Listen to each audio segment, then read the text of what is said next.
నమస్తే, నేను doctor Harish Teneti, maxillofacial surgeon, life coach and వేద శాస్త్రపాత్ ఇన్స్ట్రక్టర్.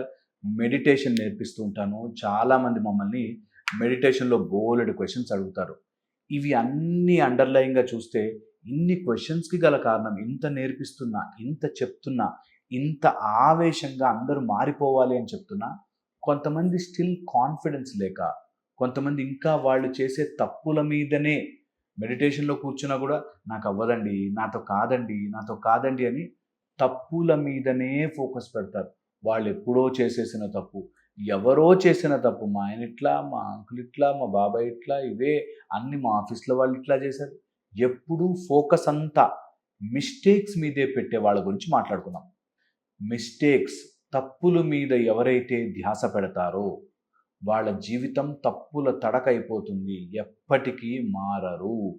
ఎన్ని రోజులైతే మీరు మీ లైఫ్లో జరిగిన తప్పుల మీదే ధ్యాసంతా, ఎప్పుడో జరిగిపోయిన తప్పు, ఎప్పుడో అయిపోయిన మిస్టేక్, ఏదో కష్టం, ఆ నెగిటివిటీ మీద ఫోకస్ పెట్టినన్ని రోజులు అక్కడే ఉండిపోతారు. ఈ మాట 1,00,000 సార్లు చెప్పినా చెప్పడం ఈజీ అండి, చేయడం కష్టం అండి. ఇందులోనే బ్రతుకుతారు చాలామంది.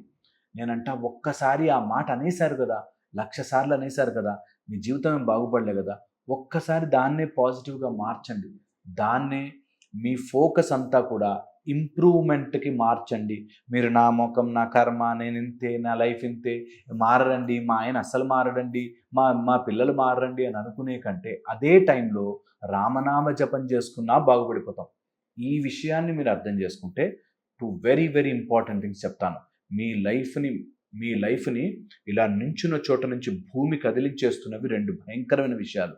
అదే సెల్ఫ్ కాన్ఫిడెన్స్ లేకపోవడం, సెల్ఫ్ ఎస్టీమ్ లేకపోవడం, ఆర్ ఈ 2 అతిగా ఉండి ఓవర్ కాన్ఫిడెన్స్, ఓవర్ ఎస్టీమ్ చేసుకోవడం వల్ల మొత్తం అంతా మీ లైఫ్ని మిమ్మల్ని మీరు నాశనం చేసేసుకుంటున్నట్టు.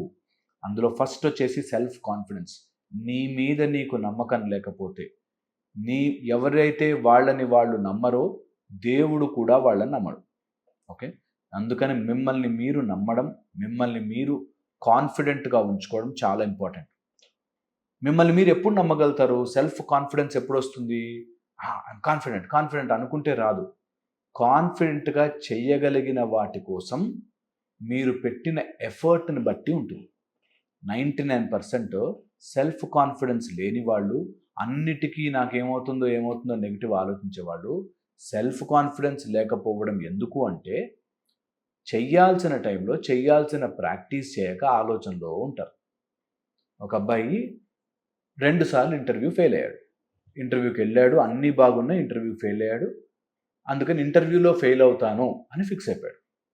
ఇంటర్వ్యూలో ఫెయిల్ అవుతాను కాబట్టి నేను ఎంత చదివినా వేస్ట్, నా లైఫ్ ఇంతే.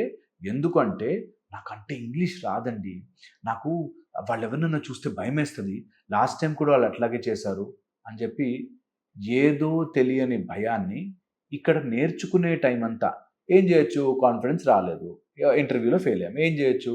ఇంటర్వ్యూ ఇంకా ఎలా బెటర్గా అటెండ్ అవ్వచ్చు? ఇంటర్వ్యూకి సంబంధించిన పాయింట్స్ నేను ఏం మిస్ చేశాను? లాస్ట్ టైం ఎందుకు ఫెయిల్ అయ్యాను? ఎందుకు ఇంటర్వ్యూకి సంబంధించినవి బెటర్ చేయొచ్చు అని ఆలోచించుకుని, వాటిని పాయింట్అవుట్ చేసుకుని, వాటిని ఇంప్రూవ్ చేసుకోవడానికి నాకు ఇంటర్వ్యూ అంటే భయమో అనే కంటే, ఆ భయము అనుకునే టైంలో సాధన చేయాలి, ప్రాక్టీస్ కదా. ఎంత ప్రాక్టీస్ చేసినా అంతే అండి, రాదు. వీళ్ళంతా పాలిటిక్స్ చేస్తారు, అంతా అవి జాబ్లన్నీ కొనేసుకుంటారు అనేది చెప్పాడు. సరే, కొనేసుకున్నాడే అనుకుందాం.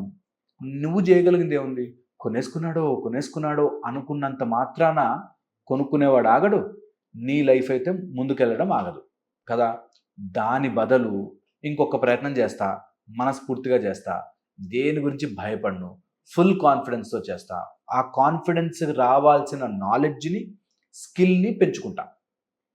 99% ఏమైపోతారంటే, ఈ నాలెడ్జ్ స్కిల్ పెంచుకునే పని పక్కన పెట్టేసి బాధపడ్డము, ఈజీ మెథడ్లు వెతకడము, ఎందుకు ఇలా అవుతుందండి, అసలు మనుషులు ఎందుకు దుర్మార్గంగా ఉంటారండి అనే స్టోరీలో పడిపోతారు. సో నేను చెప్పే మాట మీకు గనక గట్టిగా అర్థమైతే, వెరీ వెరీ ఇంపార్టెంట్. మీ సెల్ఫ్ కాన్ఫిడెన్స్ పెరగాలి అంటే స్కిల్ అండ్ నాలెడ్జ్ పెరగాలి. ఆ ఫీల్డ్లో స్కిల్ అండ్ నాలెడ్జ్ ఉంది అంటే ఆటోమేటిక్గా కాన్ఫిడెన్స్ వస్తుంది. Okay, automatic confidence. Skill and knowledge పెరగాలి అంటే రిపిటీషన్, ఈజీ మెథడ్, చేసిందే చేయి, చేసిందే చేయి, చేసిందే చేయి. రోజు టై కట్టుకుని ఇంటర్వ్యూలో కూర్చున్నట్టు కూర్చో. మీ అమ్మని ఇంటర్వ్యూ అడగమని చెప్పు, మీ నాన్నని ఇంటర్వ్యూ అడగమని చెప్పు, నీ ఫ్రెండ్ని ఇంటర్వ్యూ, నీ సీనియర్ని ఇంటర్వ్యూ అడగమని చెప్పు. ప్రాక్టీస్ చేయి, ప్రాక్టీస్ చేయి, ప్రాక్టీస్ చేయి. ఎందుకు ఫెయిల్ అవుతావు నేను చూస్తాను. ప్రాక్టీస్ చేసేవాడు. కానీ ఆ ప్రాక్టీస్లో కూడా ఇక్కడంతా బాగానే ఉంటాను కానీ అక్కడ భయపడిపోతానండి, ఇక్కడంతా బాగానే ఉంటానండి అక్కడ భయపడిపోతానండి అని నీకు నువ్వు ట్యూన్ చేసుకోకు. ఈ మాయ రోగం నుంచి బయటపడితే, నేను ఫస్ట్లో చెప్పాను కదా, మిస్టేక్నే మన మైండ్లో నిలుపుకున్నన్ని రోజులు ఆ మిస్టేకే గుర్తుకొచ్చి ఆ మిస్టేక్ని దాటలేనేమో అంతే పెద్దది చేసుకుని ఆ పెద్దదాన్ని దాటే కెపాసిటీ నాకు లేదు అని అండర్ కాన్ఫిడెంట్ అయిపోతాము. ఇంకా అలా అండర్ కాన్ఫిడెంట్ అయిపోయాక ఎందుకో తెలియదు మనం చేసిన ప్రాక్టీస్ మనకు మినిమం బేసిక్ గుర్తుండాల్సినవి కూడా మర్చిపోతాం. అందుకని సెల్ఫ్ కాన్ఫిడెన్స్ బాగుండాలి అంటే నాలెడ్జ్ స్కిల్ ఉండాలి. నాలెడ్జ్ స్కిల్ పెరగాలి అంటే రిపిటేటివ్గా చేసిన పనే చేయరా, చేసిన పనే చేయరా, చేసిన పనే చేయరా, మళ్ళీ మళ్ళీ చేయరా, మళ్ళీ మళ్ళీ చేయరా అంటారు. Repetition make you a ready person. ఎప్పుడైతే రివిజన్ చేస్తావో నువ్వు రెడీ అయిపోతావు, ఇది గుర్తుపెట్టుకోవాలి. దీని తర్వాత వచ్చేసి నీ మిస్టేక్స్ మీద ఫోకస్ని పక్కకి తీస్తే నీ గోల్ క్లియర్గా కనిపిస్తూ ఉంటుంది. ఇది ఒకటి. రెండోది వచ్చేసి సెల్ఫ్ ఎస్టీమ్. నేను ఎందుకో పనికిరాను, నేను ఎందుకో నాకు రాదు, మా ఆయన ముందు నాకేం మాటలు రావండి, లేకపోతే మా బాస్ వచ్చాడంటే నేను మాట్లాడలేనండి. ఒక అబ్బాయి నాతో ఈ మధ్య చెప్పాడు, నార్త్ ఇండియన్స్ మనల్ని డామినేట్ చేస్తారు, వాళ్ళు తెల్లగా ఉండి ఇంగ్లీష్ బాగా వస్తుంది, వాళ్ళు డామినేట్ చేసేస్తారు, అందుకని చెప్పి నేను ఇక్కడ ఇలాంటి పెద్ద పెద్ద కంపెనీస్, గూగుల్ లాంటి కంపెనీస్ లేకపోతే ఇట్లాంటి కంపెనీస్లో వాళ్ళు నార్త్ ఇండియన్స్ బాగా ఇంగ్లీష్లో మాట్లాడేస్తారు, అందుకని నేను మాట్లాడలేకపోతున్నాను, చేయలేకపోతున్నాను. అసలు నో వే నో ఛాన్స్. ఈ ఆలోచన నుంచి బయటపడని రోజులు మనని మనం చంపుకున్నట్టే. సౌత్ ఇండియన్స్ కదా మనం, సౌత్ ఇండియన్స్ కదా మనం అని మాట్లాడే ఒక అబ్బాయి. అసలు ఇండియాలో నార్త్ సౌత్ ఇండియాలో లాంటివి ఉండవు. రెండు, నార్త్ ఇండియాలో అందరూ గొప్పగా ఇంగ్లీష్ వచ్చిన వాళ్ళు కాదు. మేనేజ్ చేసేవాడు ఎవరున్నా సరే అలా ఇంగ్లీష్లో మేనేజ్ చేస్తారు. మీరు మేనేజ్మెంట్ని పక్కకు వచ్చి నాలెడ్జ్తో కొట్టుకుంటూ పోవాలి, నాలెడ్జ్ పెంచుకోవాలి. నిజంగా ఇంగ్లీష్ రాదా, నేర్చుకో. ఈ రోజుల్లో 30 రోజుల్లో నేర్పిస్తున్నారు ఇంగ్లీష్. ఇంకొంచెం కాన్ఫిడెంట్గా మాట్లాడు, భయం పక్కన పెట్టు. కానీ ఏమైపోతుంది, నేను వేస్ట్, మనం తెలుగు మీడియంలో చదువుకున్నాము, ఆర్ మన చదువులు చిన్న చదువులు, వాళ్ళెవరివో చాలా పెద్ద చదువులు అనే ఒక మానసిక వీక్నెస్లోకి వెళ్తారు. లో సెల్ఫ్ ఎస్టీమ్. ఇది ఎప్పుడూ చేయొద్దు. 1 ఇయర్ పెట్టుకోండి, నెక్స్ట్ ఇయర్ పోటీ పడతా వాళ్ళతో. ఈ 1 ఇయర్ మాత్రం వాళ్ళు ఏంటి అని పక్కన పెట్టి చదువుకుంటా, వాళ్ళు ఏంటి అని పక్కన పెట్టి ఇంగ్లీష్ నేర్చుకుంటా, వాళ్ళు ఏంటి అని పక్కన పెట్టి ఎవడెవడు ఏమంటాడో అని పక్కన పెట్టి నేను ఇన్ఎడిక్వేట్, నేను పనికిరాను అనే ఆలోచన ముందు నన్ను నేను గెలుస్తా. నేను పనికొస్తాను బాస్, వాడెవడన్నా పనికిరాడు అంటాడా వాడిష్టం. నేను నాకు నేనుగా లో సెల్ఫ్ ఎస్టీమ్లో ఉండను. మాది పల్లెటూరు అండి, పల్లెటూరు నుంచి చదువుకొచ్చానండి అన్నాడు ఒక అబ్బాయి. అయితే ఏంటి, ఎక్కడైనా అదే టెక్స్ట్ బుక్లో అర్థం చేసుకోవాల్సినంటే నీ అందరికి ఒక్కొక్క వీక్నెస్ ఉంటుంది. ఒక వీక్నెస్ని మనం పట్టుకుని దాని మీద వర్కౌట్ చేసి దాన్ని స్ట్రెంగ్త్గా మార్చుకోవాలి, అంతే. ఈ ప్రపంచం అంతా అంతే. యాజ్ సింపుల్ యాజ్ నీ వీక్నెస్ ఏంటి, దాన్ని నేను ఎలా బెటర్ చేసుకోగలను, సింపుల్. ఒక అబ్బాయికి చాలా ఇంగ్లీష్ ఉంది, మంచి నాలెడ్జ్ ఉంది, ఇంటర్నేషనల్ స్కూల్లో చదివించారు, కానీ ఎక్కడో వాడి లోపల నాకు ఎవరైనా నాకు గట్టిగా మాట్లాడి డామినేట్ చేస్తున్నట్టుగా ఉంటే నేను తట్టుకోలేను, అక్కడ ఇంకా నేను మాట్లాడలేను అన్నాడు.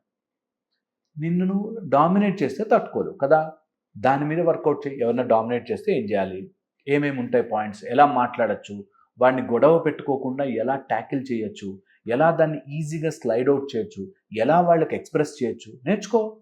నీ వీక్నెస్ ఏది ఉంటుందో దాని మీద వర్కౌట్ చేయడమే లైఫ్. రోహిత్ శర్మ అని ఒక క్రికెటర్ ఉన్నాడు, ఆయనకి బౌన్సర్ వేస్తే ఆడలేకపోయేవాడు ఒకప్పుడు. దాని తర్వాత ఓన్లీ ఒక 4 బౌలర్స్ని పెట్టుకుని నువ్వు బౌన్సరే ఇరా బాబు, నేను బౌన్సరే ఆడతా అని చెప్పి బౌన్సర్ వేయించుకుని కొట్టేవాడు. ఇప్పుడు ఆయన అందరికంటే బెస్ట్ బౌన్సర్ ఆడే ప్లేయర్. సో పాయింట్ ఏంటంటే మన జీవితంలో ఏది మన వీక్నెస్ ఉందో దాని మీద వర్కౌట్ చేయడమే జీవితం, దాని మీద చేయడమే లైఫ్. ఒక ఆవిడ, నాకు వంట రాదండి, ఆ వంట రాకపోయేసరికి మా ఇంట్లో గొడవ.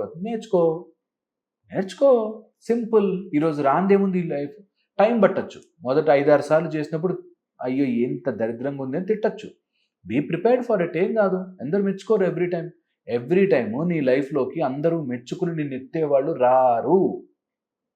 ఇంత సింపుల్ పాయింట్ని మిస్ అయిపోయి నన్ను ఎంకరేజ్ చేయట్లేదు, నాకు రాదండి, నేను లో సెల్ఫ్ ఎస్టీమ్, నేను ఎందుకు పనికి రాకుండా అయిపోతున్నా అని ఎవడికి వాడు పెట్టుకుంటాడు. సో ఈరోజు బయటకు రావాల్సింది ఈ లో సెల్ఫ్ ఎస్టీమ్ నుంచి.